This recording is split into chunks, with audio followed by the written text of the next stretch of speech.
Bon dia, avui ens introduirem a la terminal de Linux i ho farem a través del sistema operatiu Raspberry, per tant que és un cosí germà del Debian.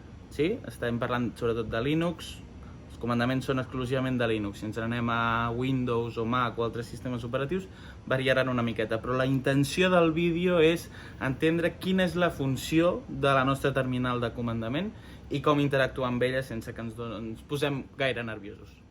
Anem a veure com ho fem. Tenim aquí el nostre sistema operatiu, estem en l'escriptori, d'acord? La terminal seria aquesta icona d'aquí. En cada sistema operatiu la trobarem d'una manera o d'una altra, però si busquem des del menú,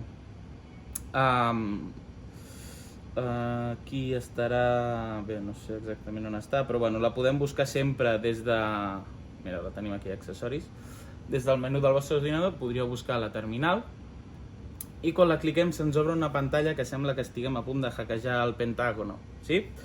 I veiem ja que hi ha diverses coses escrites abans de començar. Nosaltres tenim aquí pi@raspberry-pi, val? El primer pi, això és l'usuari en el qual jo estic connectat en el meu ordinador. L'arroba em separa a l'usuari del host i Raspberry Pi seria el nom del meu ordinador. Ara mateix estic connectat a la meva Raspberry, que es diu Raspberry Pi. Val. Després ens trobem els dos punts i aquesta espècie de dash, digueu-li com vulgueu, que això ens indica el directori on estic treballant. Aquest és el directori home, per tant és el primer directori, el directori més fonamental del nostre ordinador. I el símbol del d'or ens separa, ens indica que podem començar a escriure els nostres comandaments. Val? Per tant, la nostra terminal és un canal, una via d'interacció amb el nostre ordinador força primària, força fonamental, sí? Era la manera com teníem de comunicar-nos amb els ordinadors abans que apareguessin els escriptoris i les aplicacions, d'acord? Però que s'ha mantingut, malgrat ara els ordinadors són bastant més user-friendly, si voleu. Quan estem sobretot parlant amb Linux, hi ha coses que sí o sí hem de passar per la terminal perquè l'ordinador ens la faci. Per exemple, instal·lar un nou programa o desinstal·lar un programa, executar segons quines operacions, etc. Anirem veient. De totes maneres, des de la terminal podem fer-ho absolutament tot.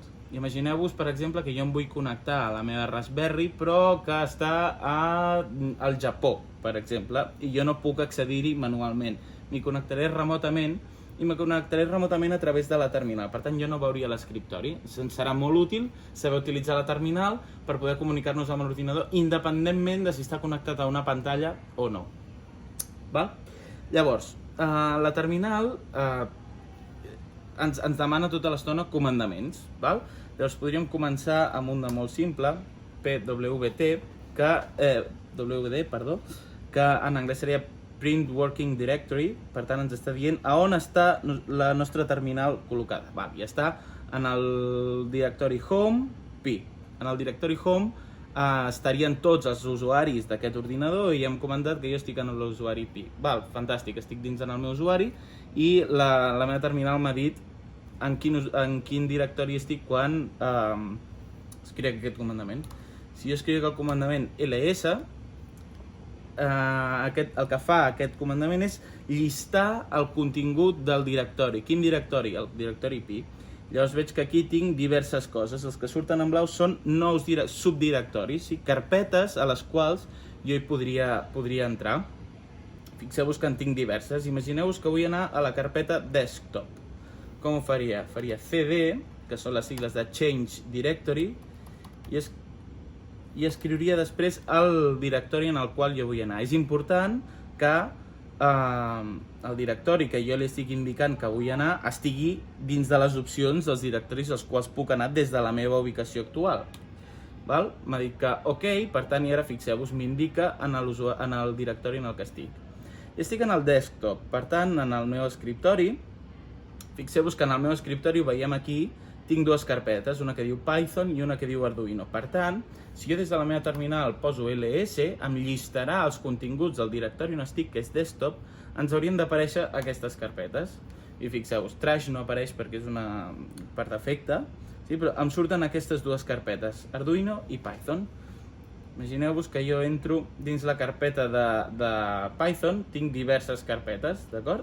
Si ho obro des de l'aplicació user-friendly, m'ensenya totes les carpetes que tinc. Anem a fer el mateix des de la terminal. Jo el que faria és, vull entrar dins de la carpeta Python, per tenir change directory Python, i ara fixeu-vos, a la terminal m'indica estic en el desktop, en la carpeta Python, i llisto els meus continguts. Fixeu-vos que són exactament les mateixes carpetes que veuria des de l'aplicació que esteu més acostumats i acostumades a veure.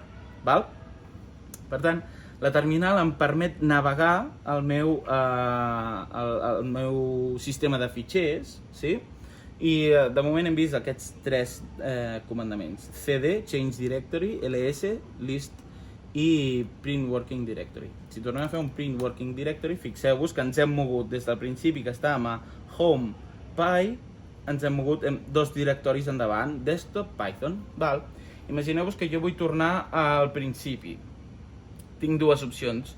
Nosaltres hem de tirar dos directoris endarrere.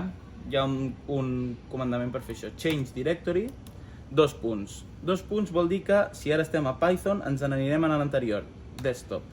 Sí? Fixeu-vos, si jo ara faig un print working directory, fixeu-vos que he saltat de Python endarrere. I ara vull saltar al darrere encara una altra vegada. Torno a fer el change directory, dos punts, i estic al principi. Veiem una altra opció de fer això. Vull anar a desktop Python, sí? Per tornar als directoris on estàvem anteriorment. I ara vull tornar endarrere fins a home py sense haver d'escriure dues vegades aquest comandament de cd dos punts. Doncs puc posar change directory i fer servir el que es diuen direccions absolutes. És a dir, fixeu-vos, li dic una direcció absoluta. És a dir, encara que dins de Python no hi hagi el directori home, si jo escrivís, per exemple, change directory home, em diria no such file or directory, evidentment, perquè dins del directori on estic jo, que ara és Python, no hi ha cap subdirectori que es digui home. Però, si jo escric això així, home, barra, pi, li estic dient la direcció absoluta, és a dir, no li estic dient busca dins del directori on jo estic si hi ha una carpeta o un directori que es digui home, sinó que la barra aquesta indica ves al principi del meu sistema de fitxers i mou-te fins al directori home py, d'acord? Per tant, hem vist dues maneres d'anar endavant i endarrere en els nostres directoris, de llistar els fitxers i de, si en algun moment ens hem perdut, poder recapitular amb el print working directory en el directori on estic. Fixeu-vos que ara que porto ja una estona treballant, la meva terminal comença a ser una miqueta estressante, sí? Tinc un munt de comandaments aquí que igual m'interessa esborrar. Hi ha un comandament molt útil, el clear, que el que farà serà esborrar-nos la pantalla de la terminal i tornar al principi. Aneu en compte que el clear no ens canvia de directori. Imagineu-vos que jo estic dins de desktop, d'acord? Si jo ara li dic clear, segueixo dins del mateix directori. Per tant, el que ha fet aquest comandament és simplement esborrar-nos el contingut de la terminal, però no el directori on estic. Seguim estant al mateix lloc, però ens neteja la pantalla. Sí? En el següent vídeo veurem una miqueta més de com controlar aquesta terminal, que veureu que és una eina que té molt de potencial.